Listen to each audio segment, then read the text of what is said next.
Alright friends, greetings. This is your personal English coach Divyam here, and today I'm here with unit number 4, which is a fiction which is known as a Shady plot written by Elsie Brown. So let's begin. Shady plot. So I sat down to write a ghost story. Jenkins was responsible. Halleck, he said to me, give us another one on the supernatural this time. Something to give them the horrors. That's what the public want, and your ghosts are live propositions. So here we see that Halleck is sitting to write down a ghost story, and the story was given to him by a person called Jenkins, and Jenkins had trust in Halleck's stories that whatever he comes up with, it is going to be a big hit. So that's why he was just thinking about the conversation that happened with Jenkins. Well, I was in no position to contradict Jenkins, for as yet his magazine had been the only one to print my stuff. So I had said precisely in the deepest voice I was capable of and had gone out. So, which means Halleck never said no to Jenkins because his magazine was the only magazine which printed his stories, so he had to say yes, and he left. I hadn't the shade of an idea, but at the time that didn't worry me in the least. You see, I had often been like that before, and in the end, things had always come my way. I didn't in the least know how or why. It had all been rather mysterious. You understand, I didn't specialize in ghost stories, but more or less, they seemed to specialize in me. A ghost story had been the first fiction I had written. So, this means that Halleck isn't able to understand how he is able to write wonderful ghost stories. So that is something which is really mysterious for him. Somehow when he sits and thinks about a plot for writing ghost stories, it's like naturally coming to him, and he claims that he is not master at writing stories, but somehow when Jenkins asks him to write a story, he is able to. Curious how that idea for a plot had come to me out of nowhere after I had chased inspiration in vain for months. So Halleck was trying to make his luck work in writing business, but somehow fiction and especially the horror stories were something that his luck worked and he was mastering at it. Even now, whenever Jenkins wanted a ghost, he called me on. And I never found it healthy to contradict Jenkins. Jenkins always seemed to have an uncanny knowledge as to when the landlord or the grocer was pestering me, and he tuned me for a ghost. And somehow, I'd always been able to dig one up for him, so I'd begun to get a bit cocky as to my ability. So, this means that Halleck tried everything in writing business. He tried all the kinds of part-time jobs to have some more money in his wallet, but somehow fiction and horror story was something that he was mastered at, and he was getting a little bit proud about his ability to write ghost stories because Jenkins had a lot of trust on him, and whenever Jenkins asked him, he would come up with a wonderful ghost story that would actually make people scared. So I went home and sat down before my desk and sucked at the end of my pencil and waited, but nothing happened.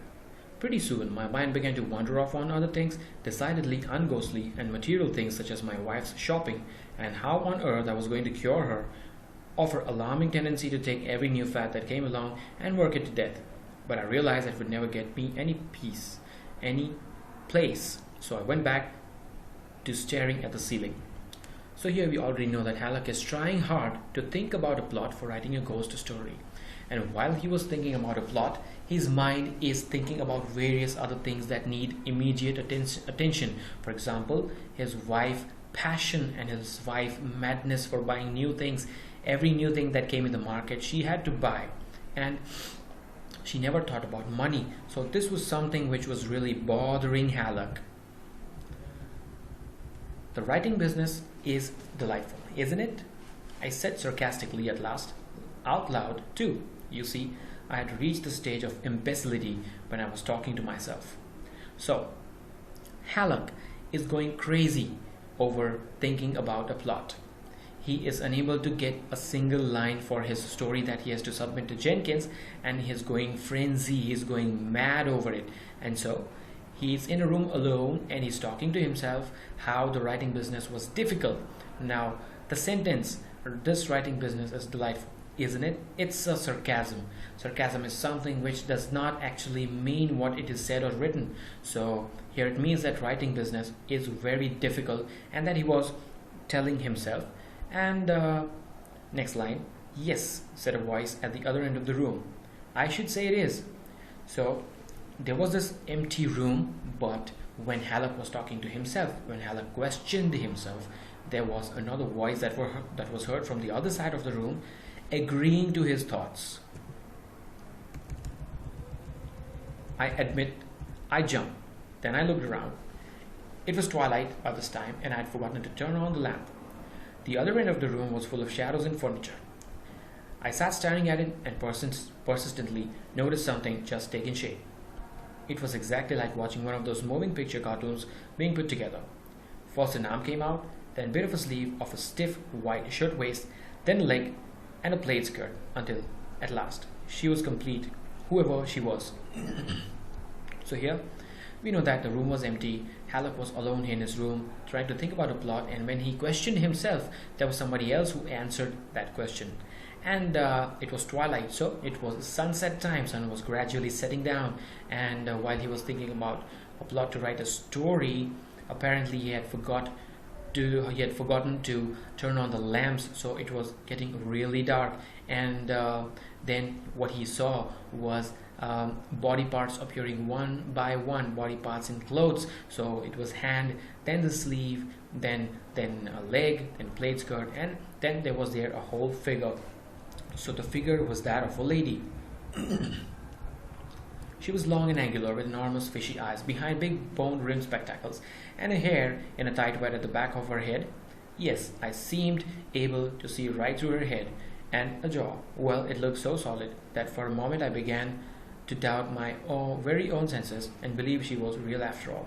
So, friends, you can imagine how a ghost can be. A ghost is partially visible, and we can see through the ghost. So if a ghost is standing in front of you, like this is just an imagination, a human imagination, a perception of how ghosts are. So in the chapter as well, this lady is partially visible, and that's the reason the author can see the tight wad at the back of her head, even when the face is facing, even her face is facing the writer, which is Halleck.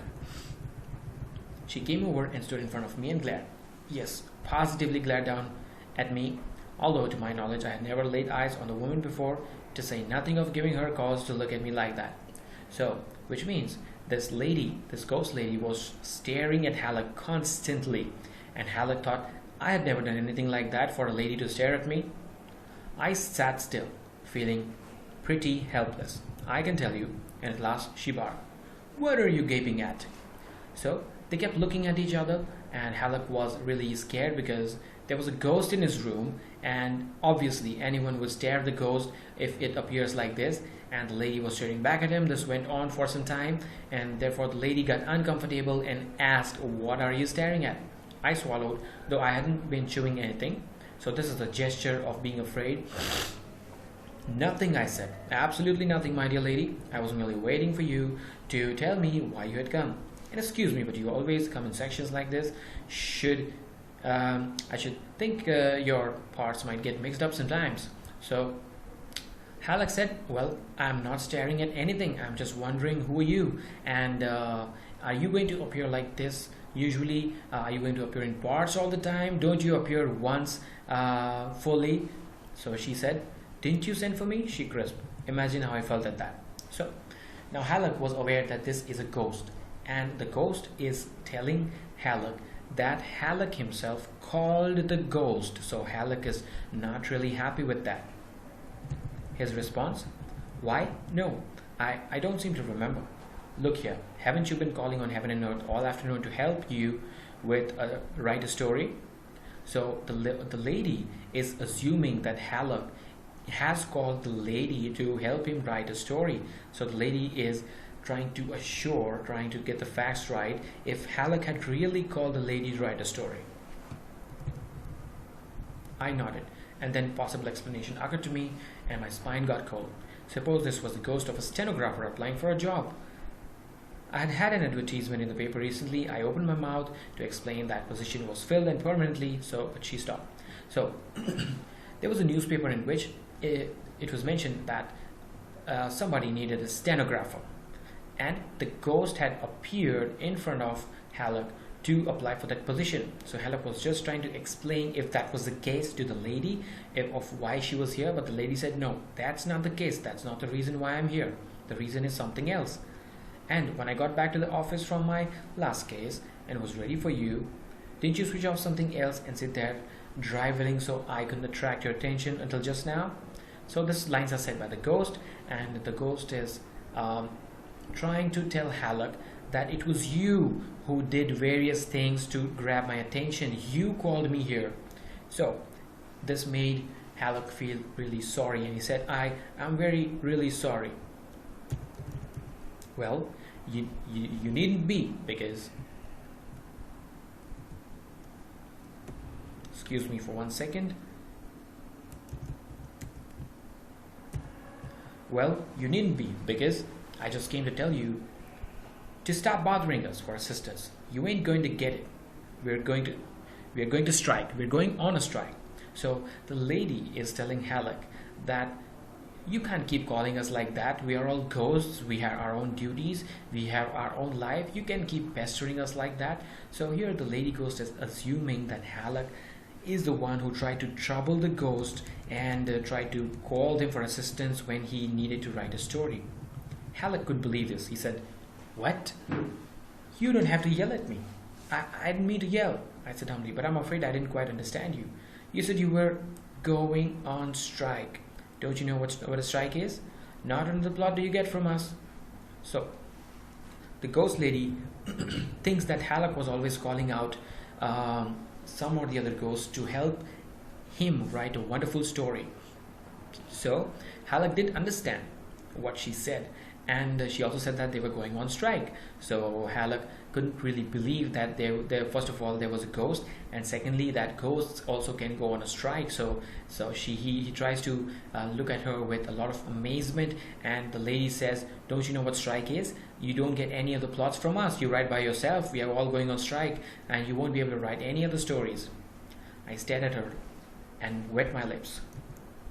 Is that where they've been coming from?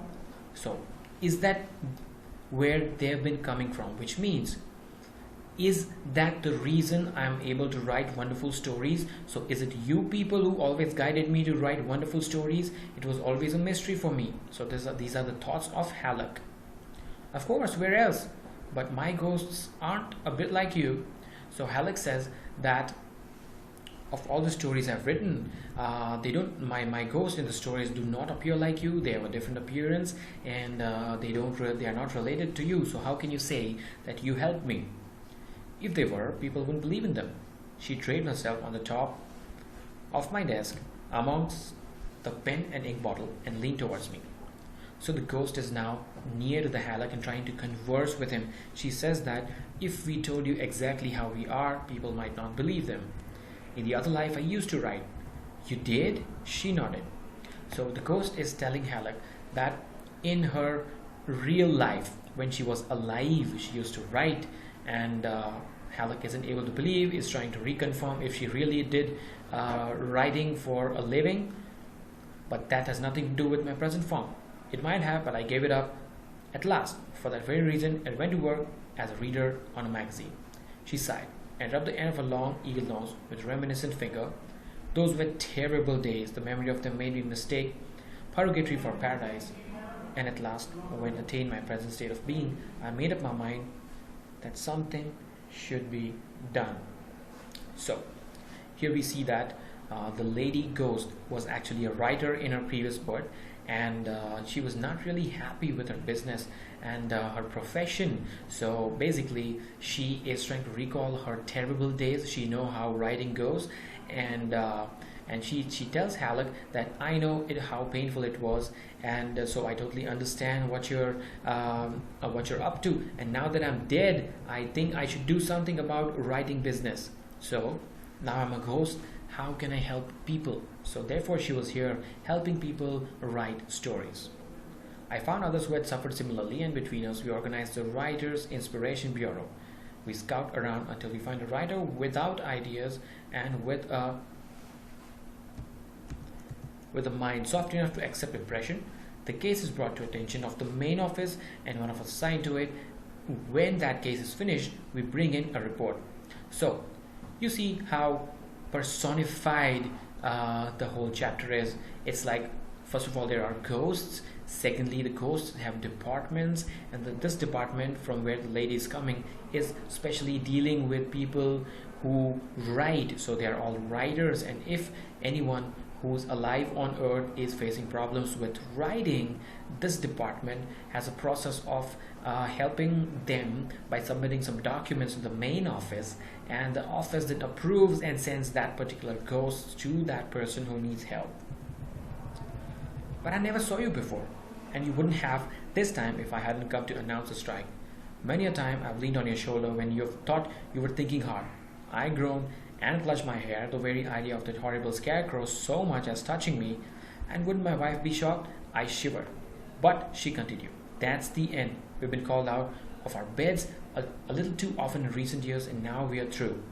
So, the lady ghost is trying to constantly tell Halleck that all the time when he thought he was thinking hard to write a wonderful story, it was not him. It was actually the ghosts that actually narrated all the stories and which were actually a big hit. So she's trying to clarify this to Halleck, and she's also telling Halleck that whenever he thought so, sometimes Halleck would write in midnight. So in midnight as well, he would accidentally call up ghosts when ghosts were also sleeping. But my dear madam, I assure you I have had nothing to do with that. I hope I'm properly grateful and all that, you see. So Halleck is trying to tell the ghost that I had no intention to trouble you, and I was just doing my business, that's all. And I'm really grateful for the fact that you've helped me. "Oh, it isn't you," she explained patronizingly. "It's those Ouija board fanatics. There was a time when we had nothing much to occupy us and used to haunt a little on the side purely for amusement, but not anymore. We've had to give up haunting almost entirely. We sit at a desk and answer questions now. And such questions!" She shook her head hopelessly, and taking off her glasses, wiped them and put them back on her nose again. So she realized a mistake, the lady ghost. She said, "Okay, so it's not you who's troubling us, it's the people who has the Ouija board." Now friends, let me tell you something about Ouija board. This is not a joke, this is a practical thing, a very serious thing. Ouija board, as you can see, is a board. In your textbooks, they've given a figure of a Ouija board. This board is actually used to call spirits.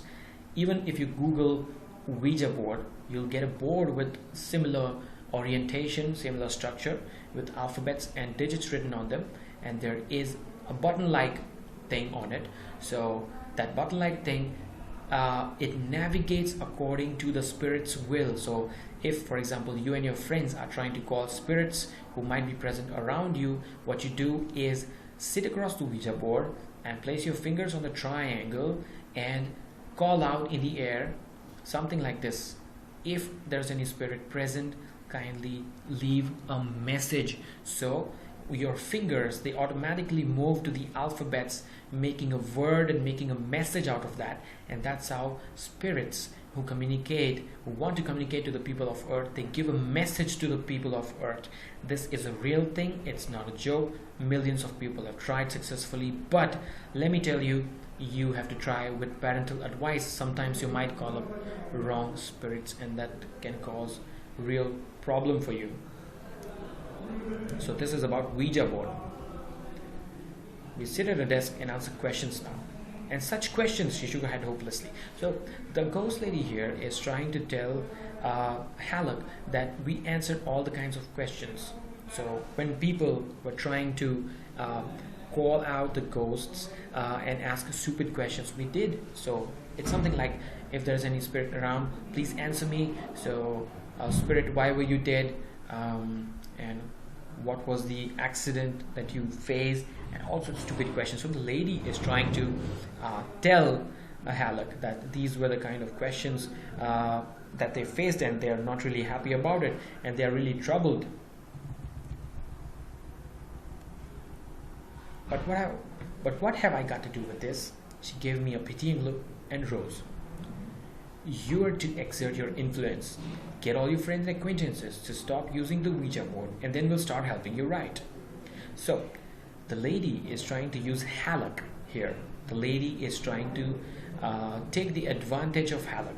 So, now she wants to use Halleck as a medium of stopping the people from using the Ouija board. So she makes a deal that you tell your friends and acquaintances not to use the Ouija board so that we can be in peace, and I will help you write wonderful stories. If your friends or if you also use Ouija board, then I will not be able to help you write stories. But there was a footstep outside my door. John, oh John, called the voice of my wife. I waved my arm at the ghost with something of motion of a beginner when learning to swim. So just imagine a person trying to learn to swim. So similarly, the way in which he or she would move his or her hand. Similarly, Halleck was moving his hand to let the ghost lady know to get out of here, to disappear instantly, because his wife was on his way and she was going to create trouble if she sees the ghost. Madam, I must ask you to leave, and at once. Consider the impression if you were seen here. The ghost nodded and began, very sensibly, I thought, to demobilize and evaporate. First the brogans on her feet grew misty until I could see the floor through them. Then the affection spread to her knees and gradually extended upwards. By the time my wife was opening the door. So imagine the situation of Halleck's wife actually trying to enter the room. So there are these footsteps. So you can imagine a building with 2 floors, and Halleck was sitting on the top floor, and he could actually hear his wife approaching, his wife approaching with footsteps. So he could already hear that, and he's constantly trying to tell the ghost that please go away, please go away. If my wife sees you, then you will be and I will be in trouble. So the ghost is a sensible lady. She instantly disappears, and how she disappears is written in this stanza. Don't forget the strike, she repeated while her lower jaw began to disintegrate. And as my Lavinia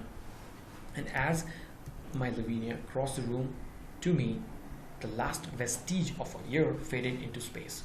So it was at the nick of the time that the ghost disappeared and Lavinia entered. So it was exactly on time. Had she seen the ghost, it would have been a problem.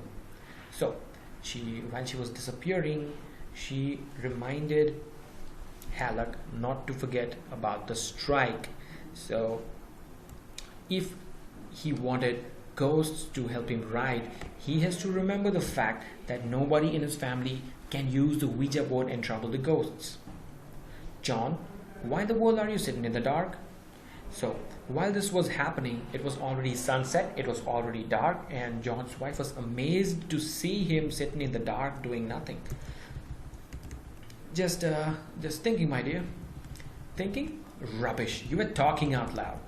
I remained silent while she lit the lamps, thankful that her back was turned to me. When I'm nervous or excited, there's a muscle in my face that starts to twitch, and this pulls up one corner of my mouth and gives the appearance of an idiotic grin. So far, I had managed to conceal this affection from Lavinia. So, imagine Lavinia just entering the room, and she's trying to see that Halleck was sitting in the dark, and what was he doing? She's trying to think, and she's immediately rushing to turn on the lamps or something. And Halleck is trying to lie to her. Halleck is trying to tell her that I was just thinking about my plot, I was doing nothing. So Lavinia, she goes to turn on the switches, and Lavinia's back is facing Halleck. So here we see that Halleck has this problem, that his muscle in his face, it starts to move and makes him appear like a idiot when he lies. So Lavinia wasn't able to see that because Lavinia wasn't facing Halleck. I bought the loveliest thing this afternoon. Everybody's wild over them. I remember her grace were taking up new fads, and the premonitory chill crept up the back of my neck. So Halleck was already tensed about the fact that his wife is buying new things and spending a lot of money. So when she said that I bought the loveliest thing this afternoon, Halleck was even more tensed. It isn't, I began and stopped. I simply couldn't ask. The possibility was too horrible. You'd never guess in the world. It's the duckiest, darlingest Ouija board. And so cheap. I got it at a bargain sale. Why? What's the matter, John? I felt things slipping. So here you see the coincidence. A few minutes ago, there was this lady ghost who told Halleck that it's the Ouija board which is causing a lot of problem in the ghost world, and the ghosts have to come to the earth every now and then to answer people's questions. And on the other side, just after a few minutes, here we have Halleck's wife, who's already bought an Ouija board from a bargain sale, and that's when Halleck thought that things are slipping, so he felt a little nervous. Nothing, I said, and I looked around for a ghost. Suppose she had lingered, and upon hearing this, my wife had said what my wife had said should suddenly appear. Like all sensitive women, Lavinia was subject to hysterics. But you look so funny. So Halep was really scared about the fact that if the lady ghost was around, she will not help him write a story. So he looked around to see if she was present, and she was not present, but his gestures were observed by his wife. So his wife asks him, "Why are you looking so funny?" I always do when I'm interested, I gulp. But don't you think that was a foolish thing to buy? Foolish? Oh, John, foolish? And after me getting it for you? So here we can see that Halleck's wife has actually brought a Ouija board for him and not for any other reason. So he asks, "For me? What do you mean?" "To help you write your stories." Why, for instance, suppose you wanted to write an historical novel, you wouldn't have to wear your eyes out over those musty old books in the public library. All you'd have to do would be to get out your Ouija board and talk to Napoleon or William the Conqueror or Helen of Troy. Well, maybe not Helen. Anyhow, you'd have all the local color you'd need and without a speck of trouble, and think how easy writing your short stories will be now. So Halleck's wife has good intentions about bringing the Ouija board. So she says, "Why are you wasting time in libraries searching out for books and reading magazines to write a wonderful story? All you have to do with this board is sit in front of the board and call out the spirits or the souls of Napoleon, William the Conqueror, Helen of Troy, anyone, and you could just ask them various things and they would help you write a story." And we see that Halleck is trying hard to convince her wife not to use Ouija board. So he says, "But Lavinia, you surely don't believe in Ouija boards." So he was aware of the fact that Lavinia doesn't believe in all these things. "I don't know, John, they're awfully thrilling."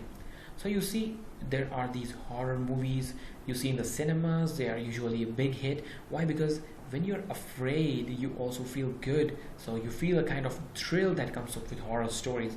And that's what was important for Halleck's wife, who felt thrilled with Ouija boards. She had seated herself on the arm of my chair and was looking dreamily across the room. I started and turned around. There was nothing. There was nothing there, and I sank back with relief. So far, so good. So Halleck is constantly trying to see if the lady ghost was around. So there was nobody, and he was relieved. "Oh, certainly. They are thrilling, all right." "That's just it. They are damn sight too thrilling. They're positively devilish. Now, Lavinia, you have plenty of sense, and I want you to get rid of this thing just as soon as you can. Take it back and get something else." So, because Halleck was warned by the lady ghost just a few minutes ago, now he's trying his best to tell Lavinia to get rid of it. He's trying to convince her, "Anyhow, just get rid of this board." My wife crossed her knees and stared at me through narrow lids. "John Halleck," she said distinctly, "I don't propose to do anything of the kind. In the first place, they won't exchange things bought at bargain sale, and in the second, if you are interested in other world, I am. So there." And she slid down and walked from the room before I could think of a single thing to say. She walked very huffily. So here we see that Halleck's wife had brought a Ouija board to help Halleck to get some help in writing, but Halleck because he had got a warning. He tried to convince his wife not to use it anymore, and to this his wife was upset, and she said that nobody takes back the things which were bought in a bargain sale, number one, and number two, if you're not interested in the Ouija board, I am interested in the Ouija board, and I'm going to keep it because I feel thrilled. And then she walked out angrily. Well, it was like that all the rest of the evening. Just as soon as I mentioned Ouija board, I felt things begin to cloud up, so I decided to let it go for the present in the hope that she might be more reasonable later. So, Halleck knew that things are slipping out, and his wife was also getting angry. Now, he thought that, okay, let my wife settle down. She is just angry for this moment, but when she settled down, I will try to explain the whole situation. So he forgot about the quarrel and went ahead with his life. After supper, I had another try at the writing, but as my mind continued a perfect blank, I gave it up and went off to bed. So, you see, no ghosts are helping Halleck write a story, and his mind is completely blank. He doesn't know what to write. The next day was Saturday, and it being near the end of the month, and particularly a busy day, I left home early without seeing Lavinia. Understand, I haven't quite reached the point where I can give my whole time to writing, and being a bookkeeper for a lumber company does help with the grocery bills and pay for Lavinia's fancy shopping. Friday had been a half holiday, and of course when I got back from work was piled up pretty high. So high in fact that ghosts and stories and everything else vanished in perfect tangle of figures. So we see that Halleck is trying hard to get a lot of money, to earn a lot of money to satisfy his wife's passion of shopping. And he's a bookkeeper, so he takes care of books, and when he got back to his work, he saw that there was a lot of work for him, and he forgot about everything that happened at his house. When I got off the streetcar that evening, my mind was still churning. I remember now that I noticed, even from the corner, how brightly the house was illuminated. But at the time that didn't mean anything to me. I recall as I went up the steps and opened the door, I murmured, 9 times 9 is 81. So here we see that Halleck is completely into his work, and he doesn't really know what's going on around him. He noticed that there were several lights burning and there was a lot of illumination, but he was still calculating things which were related to his work. And then Cladonia met me in the hall. Cladonia is a cook that Halleck and his wife have kept, and she met me in the hall. And there's a particular accent in which she speaks. Mr. Halleck, the missus sure thinks you's lost. She says she done phone you this morning to be home early, but for Lord's sake, not to stop to agrify. Now, but get ready for the company and come on down. So, she says that Halleck's wife thought that Halleck was lost, and she tried to call everybody about Halleck, but nobody responded. And the cook, Cladonia, said that don't waste another time, another minute, another second, don't argue with anyone, just come down and see what's going on. Some memory of a message given me by one of the clerks filtered back through my brain, but I had been haunting 3 lost recipes at the time and had completely forgotten it. Company, I said stupidly. What company? The Mrs. Ouija board party. So Halleck wondered, what company is Cladonia talking about? What is the company that's there in the house? So Cladonia said that Lavinia has kept a Ouija board party at our house. And rolling her eyes, she disappeared in the direction of the kitchen.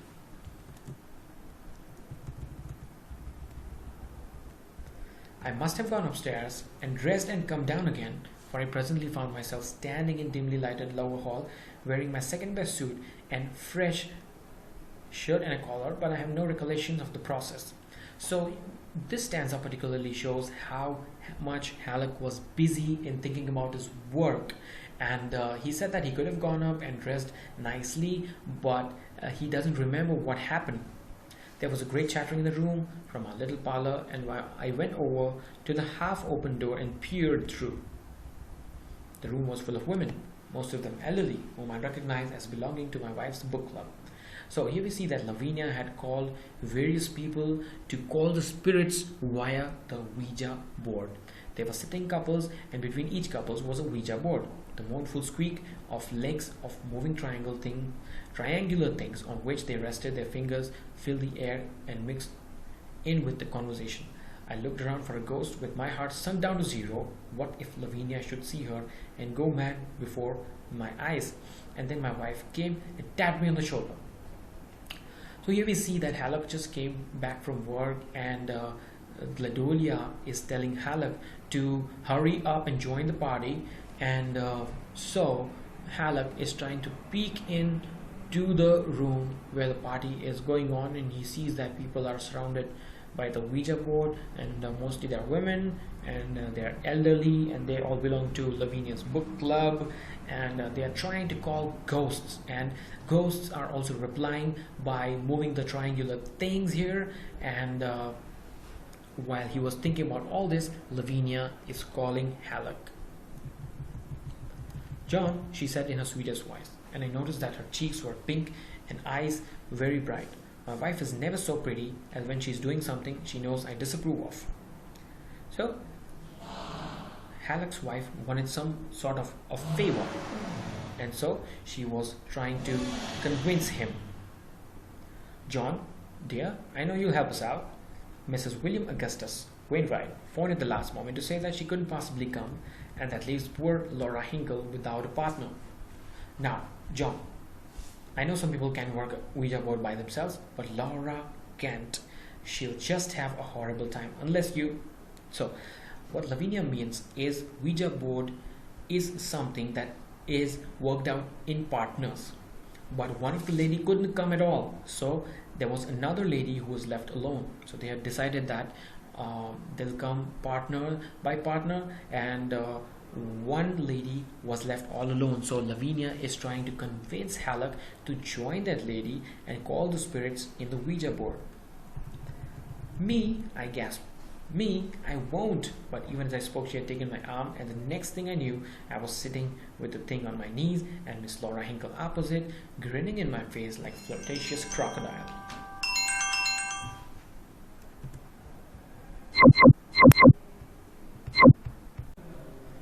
"Now, Mr. Halleck, don't you be shy." Miss Laura Hinkle leaned forward and shook a bony finger almost under my chin. So Laura Hinkle wanted a partner to call spirits from the Ouija board. So she said, "Don't be shy. Come on, let's do it." I'm not. I say I won't." "No, it's very easy, really. You just put the tips of your fingers right here beside the tip of my fingers." So Halleck already knew how to operate the Ouija board, but he did not want to, because if he helped the lady with the Ouija board, then he knows the consequences. The ghost lady would never ever help him write a story, and that could be a threat to his part-time job. He would get less money, and hence he would not be able to help his wife shop things, and things could go really worse. And first thing I know, she had taken my hands and was coyly holding them in the position desired.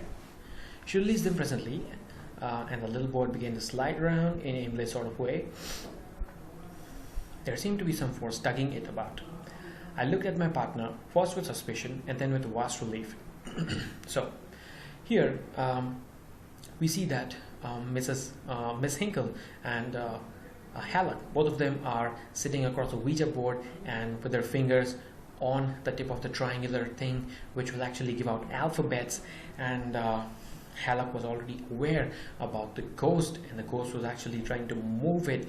And so first Halleck thought that it was his partner that was moving the thing. So he was pretty relieved to live with the fact that it must be Miss Hinkle moving the triangular thing and not the actual ghost. And then what we see here is, if she was doing it, then all that talk about spirit, "Oh, I did hope Miss Laura Hinkle was cheating with that board." So we see that Halleck also doesn't believe in Ouija board, because he thinks that Miss Laura Hinkle is the one who's moving the thing. It's not the ghost. "Ouija, dear, won't you tell us something?" she cooed. And on the instant, the thing seemed to take life. So that's how Ouija board works. You sit across the board and tell the spirits and ask questions to the spirit through the Ouija board. So Miss Hinkle asks the Ouija board if it wants to tell anything. So she's actually trying to communicate with the spirits that might be around the Ouija board. It rushed to the upper left of the corner of the board and hovered its front leg on the word yes. Then it began to fly around so fast that I gave up any attempt to follow it. My companion was bending forward and had started to spell out loud. Traitor. Traitor. Why, what does that mean? So here we see that the Ouija board, when Miss Hinkle asked it to spell out something, it said traitor. And traitor is a person who actually betrays, who is not faithful, is a traitor. So Miss Hinkle asks Ouija board, what does traitor mean? I don't know, I said desperately. My collar felt very tight, but she must mean something. So Ouija board is addressed as a female, and Miss Hinkle is telling Halleck that at least when she is telling that somebody is a traitor, that would mean at least something. So she asks again, Ouija, dear, won't you explain yourself more fully? Ask him. Ask who, Ouija? I'm going up. I'm going. So Miss Hinkle is actually trying to know something from the Ouija board. First the Ouija board said traitor, and Miss Hinkle said, who is the traitor here? Then Ouija board says, ask him. So ask Halleck who is the traitor. I choked and tried to get up, but my fingers seemed stuck to that dreadful board, and I dropped back again. So here we know that Halleck is actually a traitor, is a betrayer, because Halleck had promised the lady ghost not to use the Ouija board, but now he was using it. So the spirits around the Ouija board are accusing Halleck to be a traitor.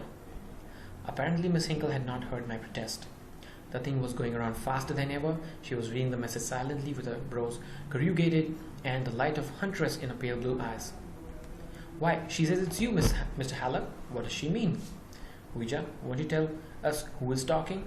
So first of all, Ouija told that Halleck was actually the traitor. Now Miss Hinkle wants to know who is that spirit who's accusing Halleck to be a traitor. I groaned, but that inexorable board continued to spell. I always did hate spelling match. Miss Hinkle was again falling it loud. H-E-L-E-N. Helen. She raised her voice until it could be heard at the other end of the room. Lavinia, dear, do you know anyone by the name of Helen? By the name of? I can't hear you. And my wife made her way over to us between the book club's chairs. You know, the funniest things has happened, she whispered excitedly. Someone had been trying to communicate with John through Mrs. Hunt's and Mrs. Sprinkle's Ouija. Someone by the name of Helen. Why, isn't that curious? What is? Miss Hinkle simpered. Someone giving the name of Helen had just been calling for your husband here. We don't know anyone by the name of Helen. Lavinia stopped and began to look at me through narrowed lids, much as she had done in the library the evening before. So why is she looking with the narrowed lids? Because she thinks that Halleck is having an affair with someone called Helen, and therefore Helen is calling him a traitor. And as we see, Miss Helen, because she's very excited about the results that Ouija board threw minutes ago, she goes back, she rushes to Lavinia and inquires about who that Helen is. And then from different parts of the room, other manipulators began to report. Every plague one of those 5 Ouija board was calling me by name. I felt my ears grow crimson, purple, maroon. So Halleck was very nervous. How can the Ouija board throw out Halleck's name? Was a mystery. So Halleck was in real trouble.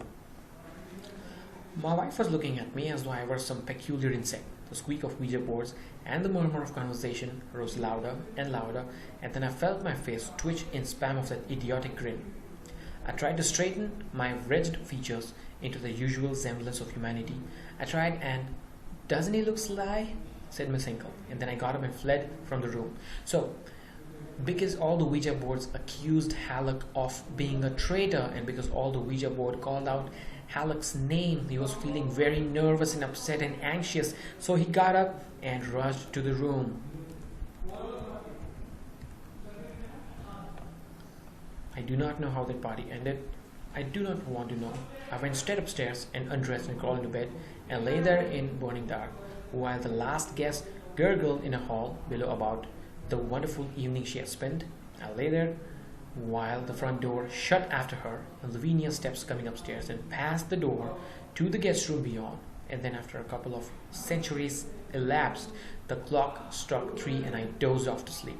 So, here we see that Halleck is very nervous. He got back to the room because every Ouija board threw his name, and he was awake. He was unable to sleep because everything that happened.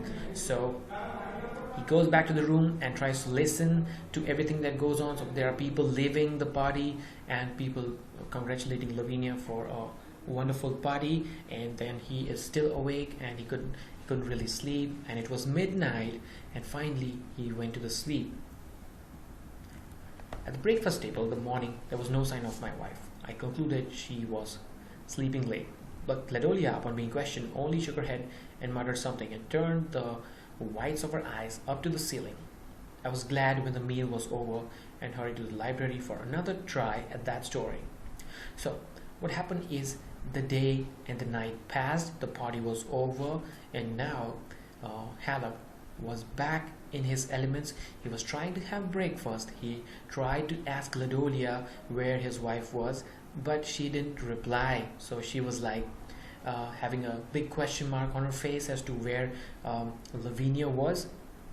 And the breakfast was over, and then he rushed back to the library to give another try to the story that he wanted to submit to Jenkins, but he couldn't think of anything.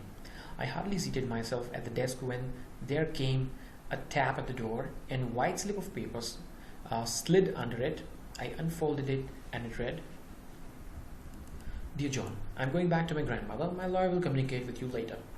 "Oh," I cried. "Oh, I wish I was dead." So here we see that Halleck's wife is divorcing him. Why was he divorcing him?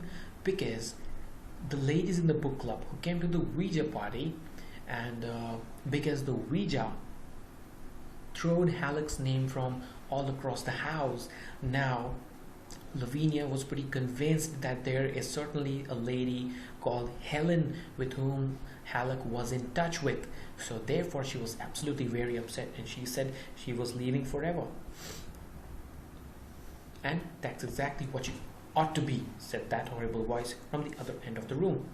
So I sat abruptly. I had sunk into the chair under the blow of the letter, then I dropped back again, and my hair rose in thick prickle on top of my head. Coming majestically across the floor towards me was a highly polished pair of thick laced shoes. I stared at them in a sort of dreadful fascination, and then something about their gait attracted my attention, and I recognized them. So here we see that the lady ghost appeared, and the lady ghost said, "That's exactly what you ought to be." So why does she say that? Because Halleck just said that he wished he was dead. So the dead ghost, the dead lady which appeared in the beginning of the chapter, is telling Halleck that that's exactly what he should be. He should be dead. And gradually when she approached Halleck was able to realize that it was the same voice that appeared the day before. So he says, "See here," I said sternly. Sternly means strictly. "What do you mean by appearing like this?" "I can't help it," said the voice, which seemed to come from about 5.5 feet above the shoes. I raised my eyes and presently distinguished a round protruding mouth. So Halleck was able to recognize Lady Ghost, which appeared the day before, and the Lady Ghost said she could not help it but give out Halleck's name through the Ouija boards, because she had already warned. Now she had to tell all the people not to use Ouija board. Why she had to tell all the people not to use the Ouija board? Because Ouija board was a trouble for all the ghosts, and the ghosts had to come out from their beds at the midnight while people were playing with the Ouija board. So she had no choice but to tell everyone to stop using it. Why can't you? A nice way to act, to walk in sections. "If you'll give me time," said the mouth in an exasperated voice, "I assure you the rest of me will presently arrive." "But what's the matter with you? You never acted this way before." She seemed stung. To make a violent effort for a portion of fishy eyes and end of her nose popped into view with a suddenness that made me jump. So we see that the lady ghost is gradually appearing to Halleck, and they are having an argument as to whose fault it was. "It's all your fault," she glared at me, while part of her hair and her plaid skirt began slowly to take form. So gradually she is appearing in front of Halleck, and she is accusing Halleck about something. "My fault, of course. How can you keep a lady up working all night and then expect her to retain all her faculties the next day? I'm just too tired to materialize." "Then why did you bother?" "Because I was sent to ask when your wife is going to get rid of that Ouija board." So now Halleck is trying to inquire the ghost as to why did she bother and why did she come here. So the ghost lady said that I was asked from my ghost department to come to your house and know as to when that lady, the wife of Halleck, is going to get rid of Ouija board, and so I came here. "How should I know? I wish to heaven I'd never seen you," I cried. "Look at what you've done. You've lost me my wife, you lost me my home and happiness, So Halleck is accusing the ghost that it's because of the ghost that he lost his wife and happiness and everything. "Mr. Halleck," came from the hall outside, "Mr. Halleck is going to quit. I don't like no hoodoos," and steps retreated. So Cladonia is also quitting. Because of all this black magic's happening in the house, she's pretty scared and she doesn't feel secure, so she is quitting.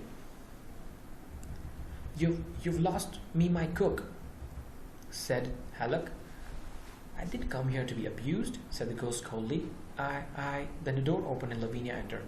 She wore the brown hat and coat she usually travels in and carried a suitcase which she set down on the floor.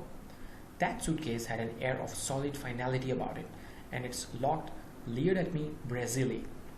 So this described the appearance of Lavinia and what happened previously. Previously, Lavinia's footsteps were heard and Halleck was able to tell the ghost to disappear. But now the ghost was already there in the room and Halleck was trying to have conversations with it, and suddenly Lavinia appeared with this look.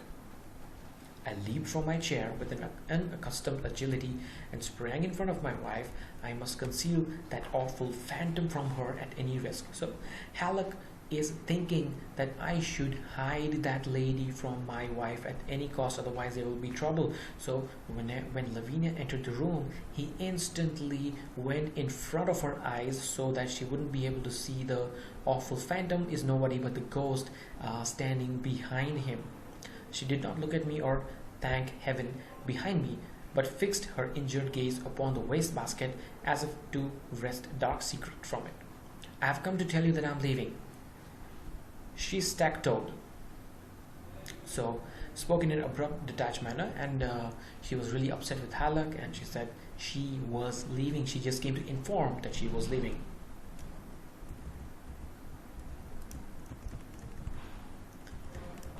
Yes, I agree. I'm flapping my arms about to attract attention from the corner. "That's fine. Great. So you want me to go, do you?" she demanded. "Sure, yes, right away. Change of air would do you good. I'll join you presently." If only she would go till Helen could depart.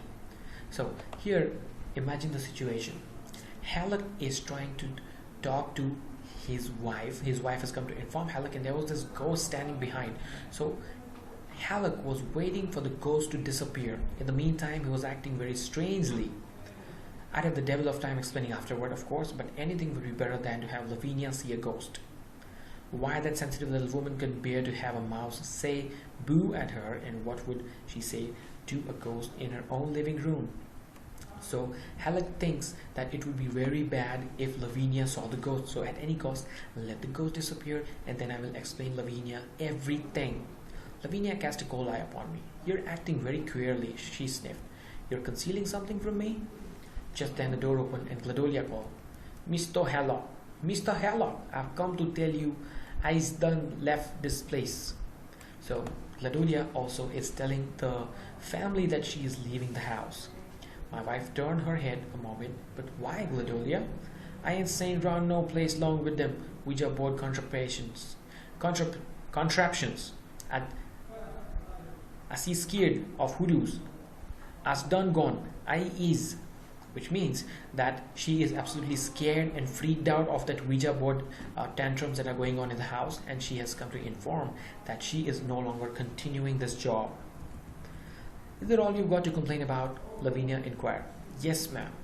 All right then, go back to the kitchen. You can use the board for kindling wood. So she says, if you think that Ouija board is dangerous, we won't be calling spirits anymore. So you can use the Ouija board because it is made of wood. You can use them for cutting and cutting vegetables or putting any stuff on it. To that, Cladonia says, who? Me touching that thing? No, ma'am, never. I'll be going to burn it, I shouted. I'll be glad to burn it. Cladonia's heavy step moved off kitchen board. Then my Lavinia turned wappishly to me again. John, there's not a bit of use trying to deceive me. What is it that you're trying to conceal from me? So she asks Halleck as to what he was trying to hide from her. She was insisting him to show her. Who, me? Oh no, I lied elaborately, looking around to see if that dreaded ghost was concealed enough. She was so big, I'm rather a small man, but that was a bad move on my part. John, Lavinia demanded like what was. You're hiding somebody in there. Who is it?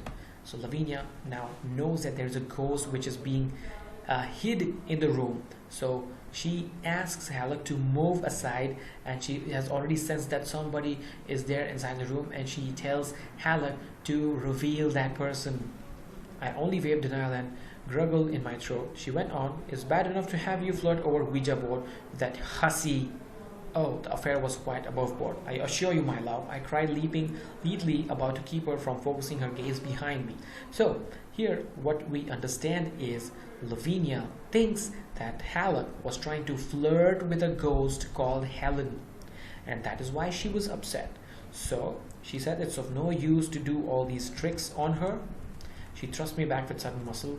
I will see who's behind you. What is that? Helen? Me? I'm Helen.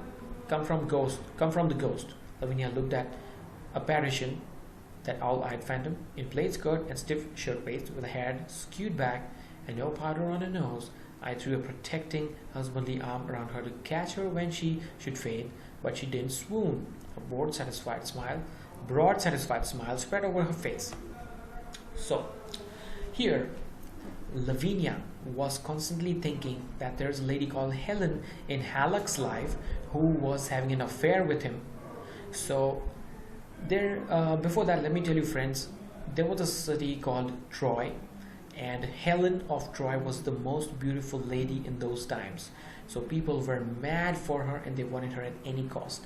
So here Lavinia is thinking that Helen is that Helen of Troy, which means she is the most beautiful lady with whom Halleck was having an affair, and so she wanted to leave. So this is the situation. So Halleck, what he did is, when Lavinia saw the ghost, Halleck threw her arms beside her if Lavinia should faint seeing the old lady, but she didn't faint. I thought you were Helen of Troy, she murmured. I used to be Helen of Troy, New York, said the ghost, which means I used to be one of the most beautiful ladies of New York. But now, what we can understand is the ghost is an old lady. So she's not at all beautiful. She is some kind of random lady from New York who's already dead, said the ghost. And now I'll be moving along. If you excuse me, see you later. With that, she telescoped briskly till we saw only hand waving farewell. So she left after saying this. The ghost left after saying this. My Lavinia fell forgivingly into my arms. I kissed her once or twice fervently, and then I showed her side, for I felt a sudden strong desire to write. The sheets of paper on my desk spread invitingly before me. I've got the bulliest plot for a ghost story, I cried. So here we see that Lavinia is convinced that the Helen which she was thinking is not actually the Helen. It is some random lady who is actually a ghost who lived in New York once upon a time. And secondly, the plot for which Halleck was trying from a long time was now all in front of him, so he could see events unfolding, and now because he wanted to write a story, he already knows what to pen down. So now he already got a plot for his story. So friends, this is an interesting chapter, a shady plot. In case if you have doubts or concerns, do reach me out. I'm always available. Sooner or later I will reply to your comments, and put me a request of the chapter in the comment section. which you don't understand, even if there's a concept in grammar you don't understand, please comment and please reach me out at iwritermailid@gmail.com. I thank you for watching. Share it with your friends. Don't keep it to yourself. I hope you have a great day.